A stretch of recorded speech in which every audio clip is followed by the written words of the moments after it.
a sua Bíblia, o seu smartphone, no livro de Atos, no capítulo 16. É um clássico na literatura cristã, todo mundo conhece esse texto.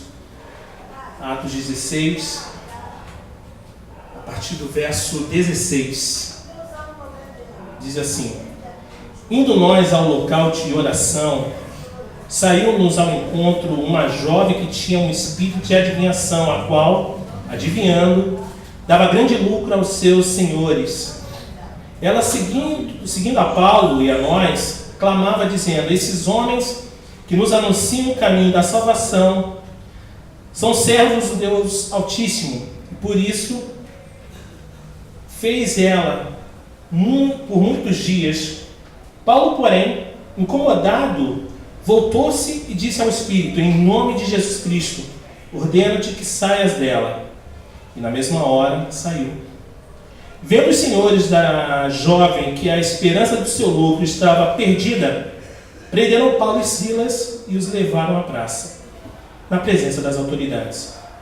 Apresentando-os às autoridades, disseram: esses homens, sendo judeus, perturbaram a nossa cidade e nos pregam costumes que não nos é permitido receber nem praticar, visto que somos romanos.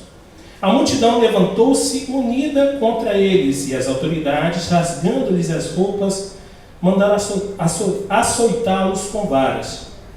Havendo-lhes dado muitos açoites, lançaram-nos na prisão, ordenando ao carcereiro que os guardasse com segurança. Ele, tendo recebido tal ordem, lançou-os no cárcere interior e lhes prendeu os pés no tronco. Perto da meia-noite, Paulo e Silas oravam e cantavam hinos a Deus, e os outros presos os escutavam. De repente, houve um terremoto tão grande que os alicerces da prisão foram abalados, abriram-se todas as portas e foram soltas as correntes de todos. É engraçado a gente pensar que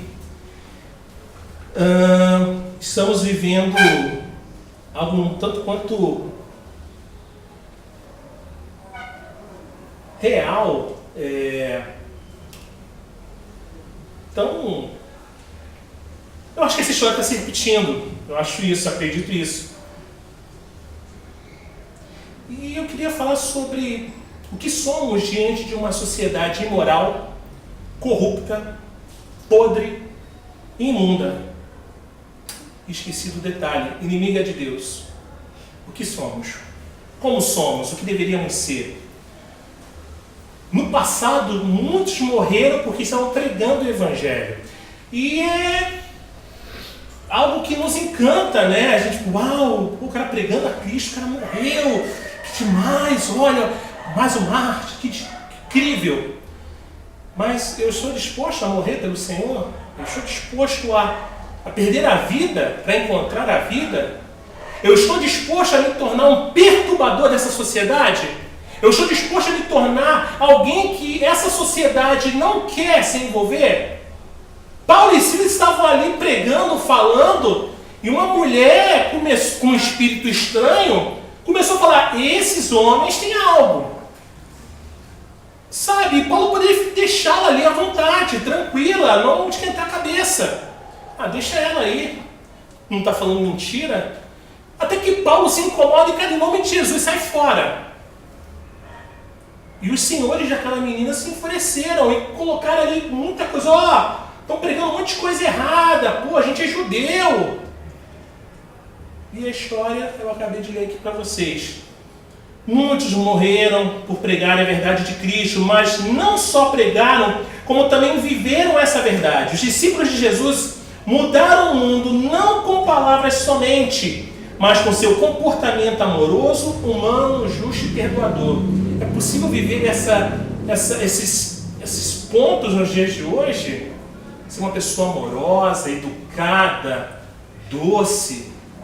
Nesses dias onde é tão comum chamar cristão de ladrão, pastor de safado, e de fato existem pastores safados, existe crente safado, mas também existem homens e mulheres de Deus com a vida no altar, que dá um bom testemunho, e você está disposto a defender tal pessoa, o livro ficou conhecido como Atos dos Apóstolos, apesar de muitos teólogos acharem mais conveniente chamá-lo de Atos do Espírito Santo. O Evangelho de Lucas e Atos são um livro só. Os pais da igreja dividiram em duas partes para poder juntar os evangelhos num bloco em separado. Quem escreveu esse livro foi Lucas antes do apóstolo Paulo morrer. Então a data deve ficar entre 64 e 68 depois de Cristo. Sabemos que foi Lucas o autor de Atos, porque o estilo de escrita é igual. Ambas as partes são dedicadas a Teófilo e porque os pais da igreja sempre atribuíram esse livro a Lucas. Sua intenção é mostrar o desenvolvimento da igreja de Jesus, como começou pequena, com 12, para depois passar pela Judéia, Samaria, Roma e confins da terra. A igreja começou pequena, porque as pessoas acreditam que a igreja tem que começar grande. A igreja começou pequenininha, sabe? Começou pequenininha e foi se, sabe? Paulo fez 3 viagens missionárias. Nessa segunda, ele havia se separado de Barnabé, com o qual começara seu ministério. Barnabé levou consigo a João Marcos. Paulo segue para Derbe e Listra, onde conhece Timóteo e sua família. Timóteo segue com Paulo. Lucas estava junto. Observa-se o uso da primeira pessoa no plural, nós, em todos os versículos, do 11 ao 15. Seguiram até Filipos, onde Lídia foi convertida ao Senhor. Nessa província de Filipos, Paulo pregava num lugar chamado Lugar de Oração. Talvez um local onde as famílias judaicas refugiadas podiam orar. Parece que havia muitas mulheres e pouquíssimos homens, pois para se formar uma sinagoga eram necessários 10 homens adultos. Pelo local ser afastado, na beira de um rio, percebe-se que os judeus não eram bem-vindos a Filipos. É engraçado porque nós estamos envolvidos, eu falei aqui mês passado, nós dedicamos o mês passado a falar sobre a igreja na cidade, aonde nós deveríamos ser de fato a diferença numa sociedade corrupta, uma sociedade vazia de valores, mas que ao mesmo tempo está envolvida em seus valores. E nós desejamos muitas das vezes ficar acomodados. E vemos Paulo fazendo algo absurdo.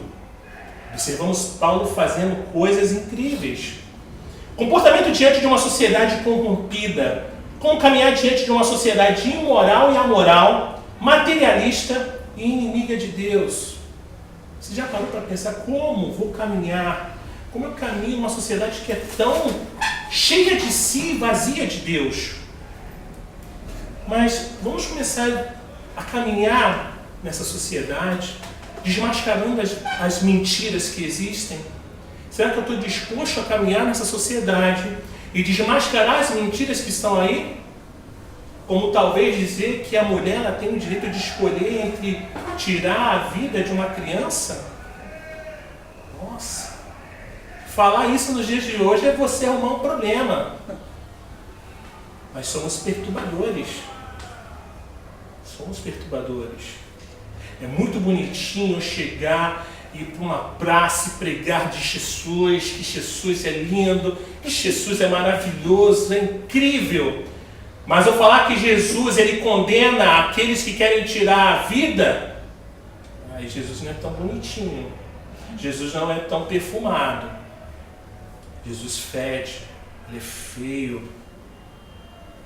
A jovem que seguia Paulo e os demais era a fonte de lucro dos seus donos. Ela era talvez uma escrava usada como vidente, tipo a mãe de Ná, para prever o futuro em troca de dinheiro. Era uma arma de Satanás para desviar a atenção do povo daquela cidade, a fim de que não prestasse atenção na palavra de Deus. Isso é louco demais. Sabe? Tipo a mãe de Ná mesmo, ainda mais é isso mesmo. É igual aquele outro que tinha também na TV. Mentalizei, fica assim, levar um cacau, o cara mentalizou. Que louco. Aquela mulher, tudo vem dessa mulher. Sabe? Liguetchá veio dela. Sabe? E isso tudo para roubar a atenção da palavra de Deus.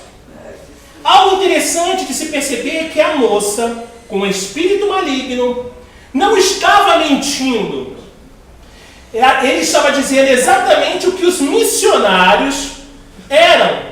Servos do Deus Altíssimo. Cara, o próprio cão, o próprio capeta, meu irmão, falou: ó, homens de Deus, servos do Senhor. Imagina. Mas não é isso que garantia a aprovação de Deus para com aquilo que acontecia. Satanás, usando, desviava a atenção do povo para a vidente ao invés de deixá-los escutar a mensagem de Paulo e Silas. Quantas das vezes isso já não aconteceu? Você querendo pregar e alguém vem e tenta te perturbar, roubar a atenção daqueles que estão à sua volta. E aí, virar e repreender, expulsar no nome de Jesus, como é que faz? Como é que faz? Não, alguma coisa tem que ser feita, né? E aí? Outro equívoco que poderia ocorrer era as pessoas acharem que Paulo tinha uma mensagem de Deus e que a menina vidente também tinha. Logo o povo pensaria que poderia acreditar em ambas as mensagens. Quando meio ecumênico, né? Acho que o ecumenismo começa aqui. Quando o poder de Deus desmascarou aquela astúcia do diabo, os donos da mulher se viram sem esperança de ganhar dinheiro fácil.